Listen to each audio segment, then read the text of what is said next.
widen this a little bit. Well, we're coming through here. There's that widen this a little bit.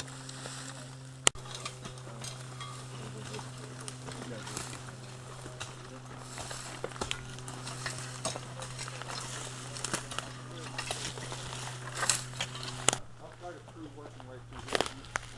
And what I was thinking on this, you probably heard this too. You can get, I think we need to bring that to the right. Yeah. Can you get a little bit of work? If we start right here? Yeah. This is never going to hold. No. We'll throw all this stuff down there. And then there's another one up there. Yeah. But this will take a little bit of time right here. Yeah. Okay. Good morning, this is John with the Pine Tree, and I have the great pleasure of being out with the work crew that's working on the Arnold Rim Trail. And they've made some fantastic progress the last few months, starting to get about a 10-mile section marked, and we're going to turn you around and have you listen to the experts as they talk about it. First up is going to be Lonnie Allison. Hi, I'm Lonnie Allison, the District Trails Coordinator here in Calaveras Ranger District. And today we got these volunteers coming out, and we're actually working on a new portion of the Arnold Rim Trail. We also have Teresa McClung is our district ranger, and she'll be talking a little bit. And Steve Lauterbach, who is part of the ARCTA, which is Arnold Rim Trail Association. And we're just here, and everybody's enjoying themselves, and we're learning how to build trail today. Now, you started processing this, what has it been, 2 to 3? I mean, for you it's been a dream for decades probably, but how's the process been going, started so far? Well, Warren Alfred actually was his dream some time ago. You just co-opted it? It was that? At some no, point, just kidding. it was actually in the EIS for the Interface project, which is trails, and we were able to incorporate it into this trail system. There's many trails here, and then we have one artery or the Arnold Rim Trail that runs through it. We've been working on a trail. Really got started last spring, a year ago. Right. So about almost a year and a half, and Steve's been here the whole entire time, and that's where we started.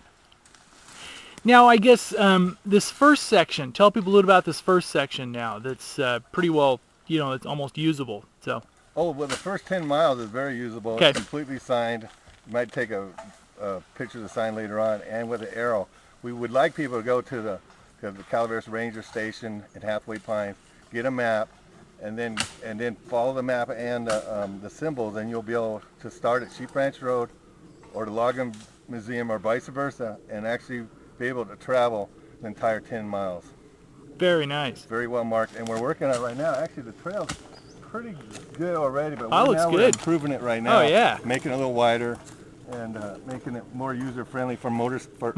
No, this is non-motorized trail, so it's for mountain bikes, horses, and walkers and hikers. Very nice. Now, are you starting to see some interest in traffic coming into the station office there to pick up maps and stuff like that? Are you starting to? We are seeing traffic daily. Nice. And now that there's some media out, and of course with you, and we are seeing traffic daily, and people are enjoying it. And the best part is they're finding the trail and staying on it and not getting lost. Right. And this trail also offers incredible views. Cougar Rock, if you've never been to Cougar Rock, it goes real near Cougar Rock, and take that little, and it's a huge view. From there you can see all the way to Mount Diablo on a clear day and to the Pacific Crest.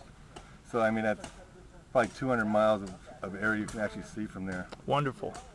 And of course we got the falls here. They're on private property, but we do have a view from an 800-foot drop that we can see back to the falls.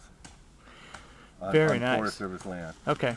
So maybe we can ask Steve a few questions. Sure. Now, Steve, on the Rim Trail Association. Now, is it how's that going? Is there I guess how I'm probably stumbling into it, but there's a separate organization that's behind this as well, right? Right. So Warren Alford had a dream of having a trail that went around the greater Arnold area, and he started going to local civic groups and talking about it with a PowerPoint presentation. Then about a year and a half ago, a group of us started meeting more regularly, and in that time we started working with the Forest Service predominantly because of Lonnie, because he's had such a passion for this. He's really facilitated the process. And it is possible now to go from Avery Sheep Ranch Road to the Logging Museum in White Pines and follow these signs that he's put out. we've been working on building trail there. And the trail is, we're ultimately going to have trail like this. This is trail that we've built in the past year, which will be for the horses and mountain bikers and hikers. But for a period of time, part of the trail is going to use the service roads for the Forest Service. So that's our goal. One of the things I want to mention is the legitimate concern of property owners who live in subdivisions and homeowners associations around the trail. And right from the start, we've been concerned that they'd have an opportunity to enjoy this trail. And of course, there have been trails here for years that many people have been enjoying there.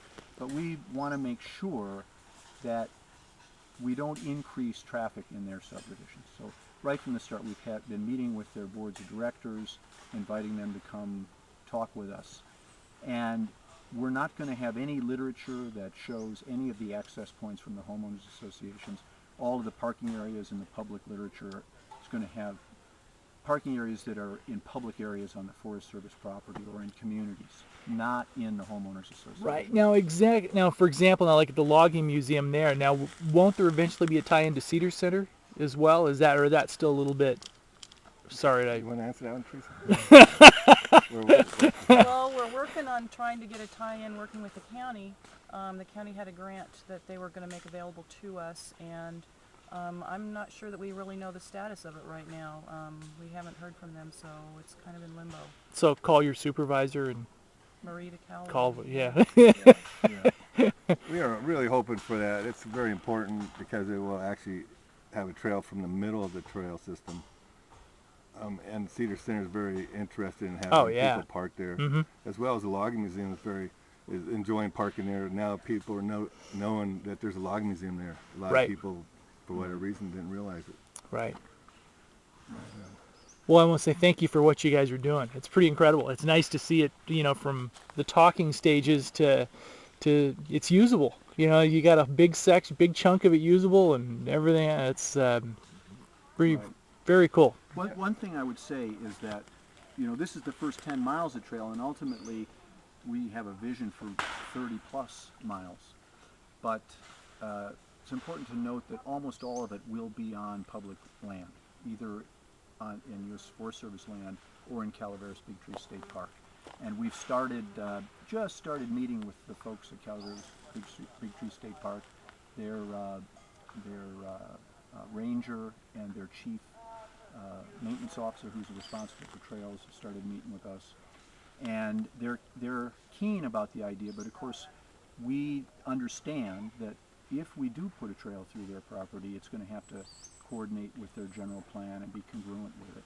So we're sort of in the beginning stages of working with them, and there's a little bit of a monkey wrench right now because of the funding issues for state parks. But I'm sure at some point in the future we'll be able to work through that, and hopefully we'll be able to tie the trail through the state park and then back into Forest Service land as it runs along the Stanislaus River. So it'll be almost all on public land, and where it's not on public land, it would only go through private property where the homeowner had given permission for for an easement. Right. We're very, very sensitive to private property ownership issues. I mean, I live here, and I understand about most of us moved here because we want the peace and quiet. Right. And our idea is to maintain the peace and quiet while still making this opportunity available for people to access the outdoors. And one of the things we're talking about, as we're walking down here, is there has to, some access to open space, access to trails and stuff like this could actually be a boon for the homeowners and even some property values and things like that. You would think. I mean, it would so. Well, there's a number of really, really good studies that have shown the communities that develop green space and open space and outdoor access, their property values are significantly raised by virtue of that. So it's a matter of balancing the need to preserve the quietness and the property rights in the homeowners association, at the same time make this available. And I think we're on a good path for that because we're involving the homeowners associations right from the start and getting them involved so that they can provide feedback to us to make sure we're doing everything right. Very nice. One thing I wanted to add is that we've had limited funding also for this area in the last couple of years, and without Teresa and Patty Clary from the Forest Service, we wouldn't having direction towards me to be able to do this, and especially the volunteers. Without volunteers, this would not be getting done at this time. So we're pretty lucky that everybody's on board Right. Very nice. from the top down. Right, and actually on the county side too, we should thank Marita Calloway, who's Definitely. the District 3 supervisor, because she has really worked behind the scenes. She's come out to 4 or 5 of our trail days to work on the trails, but she's worked behind the scenes and been able to help us secure a grant from the Prop 40 money for $14,000 to do signing and kiosks and interpretive trail signage. And that's being hung up a little bit too now because of the budget crisis, but hopefully we'll get to the other side of that and we'll have some money for that too. All right. And I just wanted to add one last thing. As a newcomer to the area, I think this is an incredible project. It's something that we can all be proud of, the community. The volunteers are outstanding. It's like Lonnie said, we couldn't do it without the volunteers, and it's such a resource to the local residents.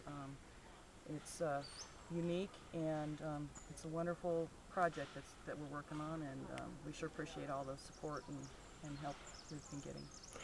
And I think one thing I'd like to say a little bit is just thanks to all of you guys for doing it, for spearheading the project, because I think the things we hear is, this is even for people who don't have the time to come out and volunteer as much as they would like, it's a huge asset you guys are bringing and building, and I think for a lot of us like to just say thanks. You're welcome. Yeah, thank you.